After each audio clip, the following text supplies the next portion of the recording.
I wanted to take a minute to tell you where I've been for 3 weeks because we've had quite an adventure.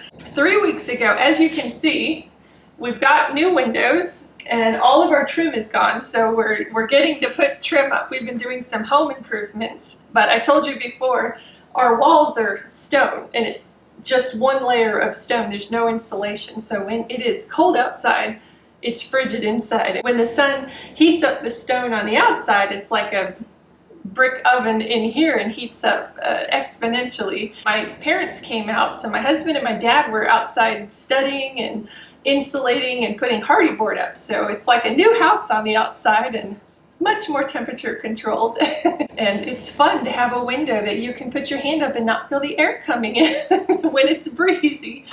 That was 3 weeks ago. 2 weeks ago, the north borderline of our property is the Lampasas River. And ourselves and our neighbors were on the big bend of the river. So our property lines combine this big bend. And a year ago, we've seen the water raise up quite high, and it was kind of scary, but you know, it was just in the river.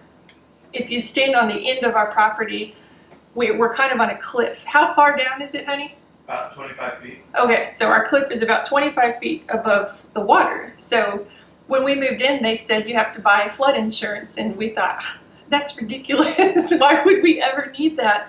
Well, we're on a 100-year floodplain, and apparently it's been 100 years. So we've seen it get real high before to where we could lean down and touch the water. So that's up 25 feet, you know, up a big cliff. That was quite shocking for us. And then last 2 Sundays ago, all of a sudden we saw the river going up. It had rained, but not enough that we thought it would flood, and the Weather Channel wasn't saying anything. My husband left for an event he had with his on a Sunday after church, and the girls and I were home, and he's like, "We'll keep an eye on the river," and I'm like, "Yeah, it looks pretty bad." It just started creeping up, and we would go down, and what are we, an acre and a half, 2 acres to get down to the water? A little over 2 acres. A little over 2 acres.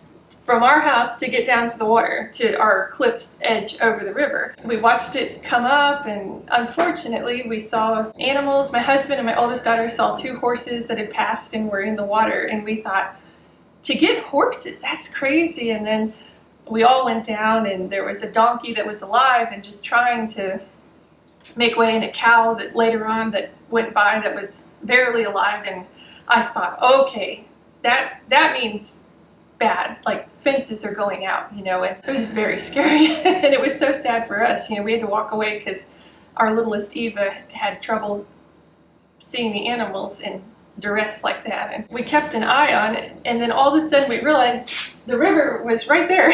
You could look out the window and see the river. The river goes all the way around us, like we're kind of on the bend here. And I'm watching the bend go away and the water come up. So we set a timer every 20 minutes. We're going out there and checking, you know, because our chicken coop is right there, and our chicken run, and they're all over the yard all day. But for some reason, which is totally a God thing, we didn't let them out, which we let them out every day. We just kept them in their run. So they were easy to catch, because I saw them over the water over the edge just keep going up, and then in 20 minutes it had gone up like 2 feet, and I thought, okay, Lord, I think you're telling me something here. So we have a chicken tractor, which is like a movable cage on the ground that's meant for chicks when we get chicks, but it fit all of our chickens, and we had to put that way in our front yard, way out there on the highest point of the property. And then we're all sitting here running chickens, big chickens, who were very mad, trying to figure out what on earth is going on, up into the front yard. And it was quite a day, and we were stressed. And I called my husband and I said, "Listen, I think you need to get some sandbags and come home." So his bosses totally understood. He was showing him pictures. They've been out here, and they said, "Yes, go." And so he came and saved the day with all the sandbags, and it just feels good to have your husband home. God is so good. It did not come into our backyard at all. It was a raging river, and we could stand right there, and just the sound of the water going by, it was so fast and so deep, and just trees are getting knocked over. And I opened the back door, and it was just as if there was a waterfall And I was reminded of the verse in Revelation, and I'm going to misquote this, that like God's voice is going to be like the sound of many waters or rushing waters, something. And that is the sound of power. And it was phenomenal. Praise the Lord. Our house, our property, our animals, everything was okay. Our neighbor, they got flooded more than we did, but it didn't go into their house, and they didn't lose any animals. They have longhorns and chickens and stuff, and they're all okay.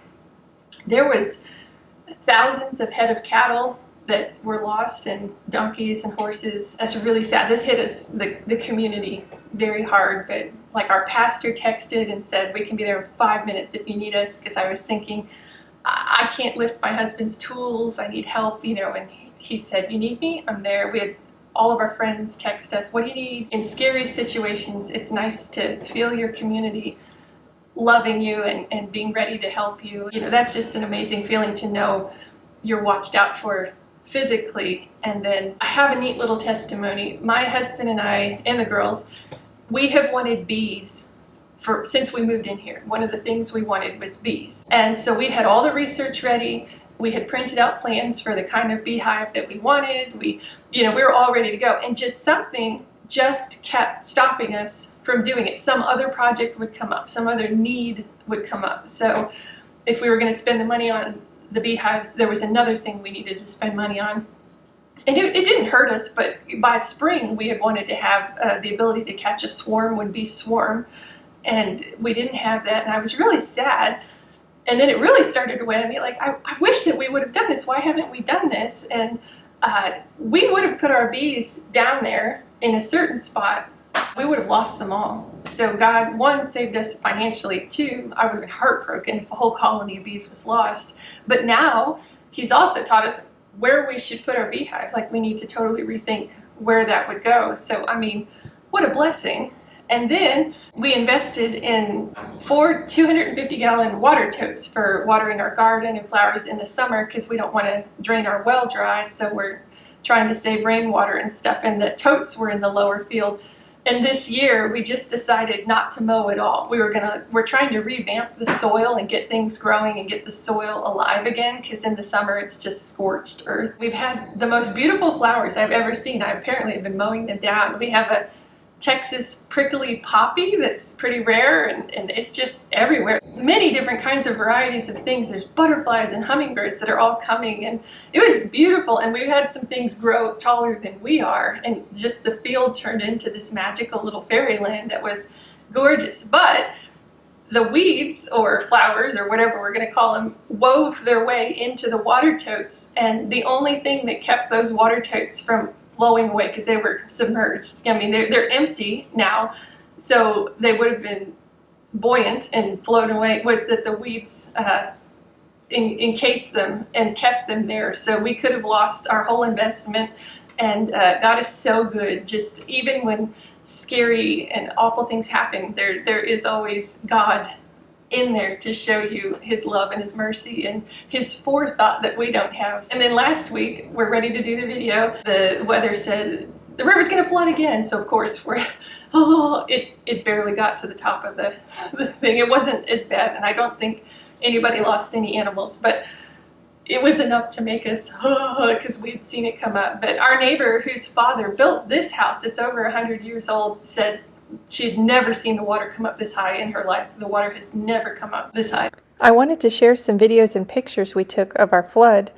Here I'm standing on the cliff's edge that should be a 25-foot drop down to the river, which, I mean, this is remarkable how high it's come up. My husband built stairs for us that go down to the water, and you can only see 3 stairs. We've never seen it this high. This is the lower fields behind our house on the way down to the river. I've never seen water in these fields, and we just set our clock to come out every 20 minutes and check, and every time we came out, the water was up further and further. We just kept saying, well, it can't get up any higher. It won't come any higher, and just kept getting shocked every time.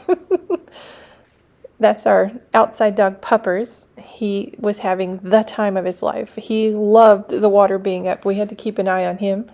He watches our chickens all day. They're his babies. But here, just do you see, this should all be dry. I mean, you shouldn't see water at all. Our house is, you look out the back window and I could see the river, and I thought, oh my goodness, what is happening?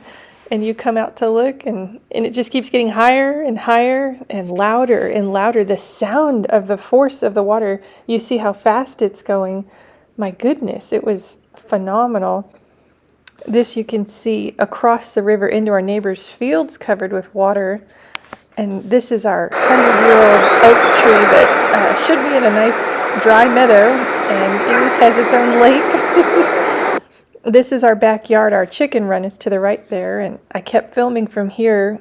You can see 20 minutes later it's this high. We decided to move our chickens about this point. Here's our river, which should be much lower. The tree line should, be the end of the river, and all of this should be our neighbor's field where he grows things. It should be dry, and it is its own lake right there. And you can see the bridge there. This is the next day after the flood. It was insanely hard to walk in this without falling over, your feet stuck. I honestly thought it was going to be a lot worse than this. I thought we would have had many trees uprooted or gone completely, and boy, we were blessed. We had some railroad ties float away, but still on our property, so those will be fun to move later. And there's the river lower, not as low as it should be. And my husband found some shots, above shots. Our house is in there somewhere. And this is the river today, which is lower, but not where it should be. You can see all those trees knocked over. And I just have some pictures of the aftermath the next day, all the debris caught in the fence lines. There's beauty after scary things happen. I'm so thankful I get to share this with you. Thank you for letting me share this with you. I hope I haven't bored you, but I wanted to show you all of our adventures and why we've been away for so long.